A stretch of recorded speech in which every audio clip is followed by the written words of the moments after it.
طيب، من خلال كلام الناس يعني واضح التفاؤل مهم وأساسي في حياة كل شخص، ولكن كيف نصل إليه وكيف يؤثر في عمرنا أيضا؟ لهذا معنا الآن في الاستوديو مدرب السعادة الأستاذ راني الخضري. أهلا بيك وصباح الخير عليك أستاذ راني. صباح الخير. صباح الخير والتفاؤل والأمل وكل حاجة جميلة إن شاء الله. أستاذ راني، من خلال خبرتك حابين نتعرف في البداية كيف يمكن من وجهة نظرك أن يكون التفاؤل سبب لإطالة العمر؟ يعني هذا ربما موضوع جديد، نحن نعرف أن التفاؤل يعني يؤدي إلى الاسترخاء، يؤدي إلى الراحة النفسية، صح. ولكن كيف يؤدي إلى إطالة العمر؟ لأنه البعض ربما لا يقتنعون بهذه الدراسة. مزبوط. هلا بدي أقول الفكرة، يمكن هي الفكرة شوي مناقضة للحكي اللي نقوله، رح أقول فكرتين متناقضين مع بعض. ما حدا بالكون يستطيع أن يمد عمرك نانو ثانية، أي واحد، بس في عندنا قانون السببية. شوفي الفرق في كلمة، ما حدا بيقدر يطول عمرك ثانية أو نانو ثانية، بس في عندنا شيء قانون السببية اللي هو شو؟ الاعتماد على نظام صحي، اعتماد على نظام غذائي، اعتماد. هلا احدث الدراسات اللي انتم اثرتوها بالريبورتاج هلا التفاؤل هو ممكن أن يطيل عمر الإنسان. كيف؟ هو مو بس إطالة العمر، هو إطالة العمر بسلام، بصحة. يعني نحن بنقول إطالة العمر بالبركة. البركة هو ثبوت الخير في الشيء. يعني أنت وقت طول عمرك، مو بس أنا بدي طول عمري بس عم باخذ أدوية أو بالمستشفيات، حتى هذا هو كاهل أو عبء على الدول إنه يكون في عندهم ناس طويلين العمر وعم يمدوهم دائما بالمستشفيات. رح نشوف موضوع التفاؤل هو تدريب.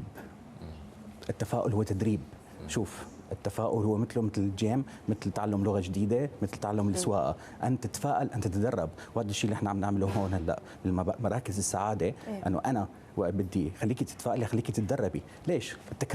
تكرار التفاؤل يدعو انه انت تتفائلي. كيف؟ عن طريق التمارين. في تمارين نحن بنعملها كرمال انت تتفائل. هلا بتقول لي راني مثلا شو التمارين؟ اول ما بتفيق الصبح، لا وقت نومك، هذا كله تمارين تفاؤل. أن تدعو إلى الخير، أن تعمل عمل صالح، كل هذا يدعو للتفاؤل. أحيانا الإنسان يمر بظروف سيئة، صح، بظروف صعبة عليه، صح. صعب أنه يسمع أنه صح بإمكانك تتفائل، بإمكانك أن تبتسم للحياة والحياة تبتسم لك في المقابل.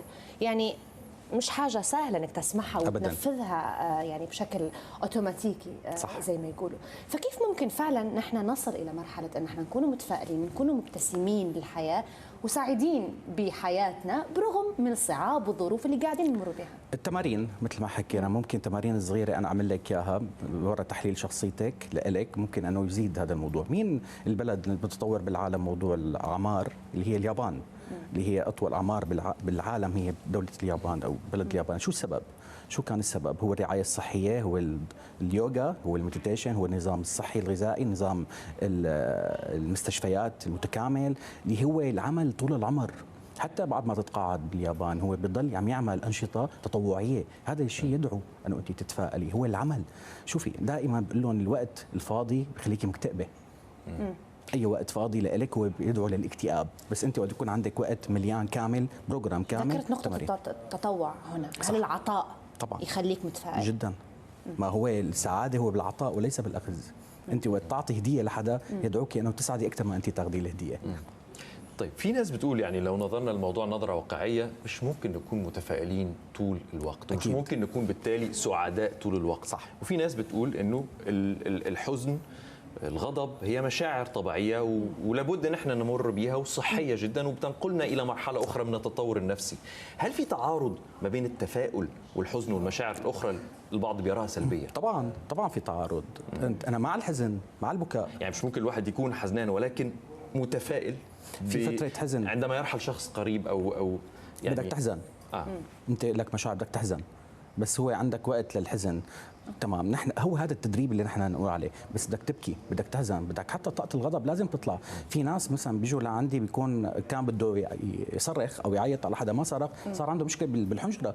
لا، لازم تفرغ غضبك، لازم يطلع هذا الغضب، بس بترجع بعدين للتفاؤل. بس في عندك مشاعر لازم تكون، هذا مو عكس التفاؤل. يعني انا وقت بغضب او وقت ببكي هذا مو معناته انا مالي متفائل ابدا، لا. هو هذا الشيء مثل كيف السكر والملح متناقضين مع بعض، بس لازم يكونوا موجودين كرمال تستمتعي بالفرح او بالتفاؤل. لازم يكون في عندك حزن. بس مثل ما قلت لك التمارين، نحن هذا موضوع حلقتنا اليوم اللي هقول لك تمارين التفاؤل، اللي هي الميوزك، اللي هي اللي حاعطيك الاسرار هلا. ايوه، هذا اللي احنا عايزينه، دي الخلاصه. بالضبط. حواسك الخمسه اللي كنا بنقول انا وياك قبل الهواء. حواسك الاستمتاع بحواسك الخمسه يدعو بالتفاؤل، استمتاع بصحتك يدعو للتفاؤل.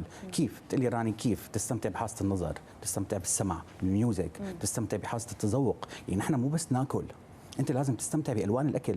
هلا العلاج الاحدث بالعالم اللي هو العلاج بالالوان اللي نحن هلا بنطوقه بدبي، العلاج عن طريق اللون. انا فيني اعالج مثلا شاكره الحنجره عن طريق فولر، او سوء النطق عن طريق فولر ازرق. فيني اعالجك عن طريق حواسك، شو بدك تلبس لون، شو بدك تشرب لون، شو بدك تاكل لون، شو بدك تشم لون. ممكن الوان اللي انت عم تشمها تاثر فيك او مع نحن البرفيوم تبعنا هو عباره، اذا بتلاحظ عن نباتات او اي برفيوم بالعالم هو عباره عن نباتات طبعا روائح معينه. طيب اوكي، الكلام هذا كله حلو اكيد، والكثير من الناس بامكانها انها تنفذه، بس في نوع اخر من الناس، النوع اللي تتاثر بطاقه الاخرين، تتاثر بطاقه المكان، او يعني نقولوا فيها الحاجه هذه، اذا كان في طاقه سلبيه جايتني من حد ممكن انا اتاثر بها. طبعا كيف ممكن نحمي هذه الطاقه اللي حولي؟ هلا عدم تدريب عدم تحريك مشاعرك تجاه الاشخاص. يعني انت وقت حدا بده يحكي معك تتدربي انه انت ما تاخذي كل مشاعره السلبيه. اذا كان عم يحكيكي موضوع حزن، هو كمان موضوع هذا تدريب. شوفي اي شيء بدك حدا يحكي معك بدك تحاولي تضبطي مشاعرك، انه انت ما تفوتي معه بالفيلم بالموفي تبعه.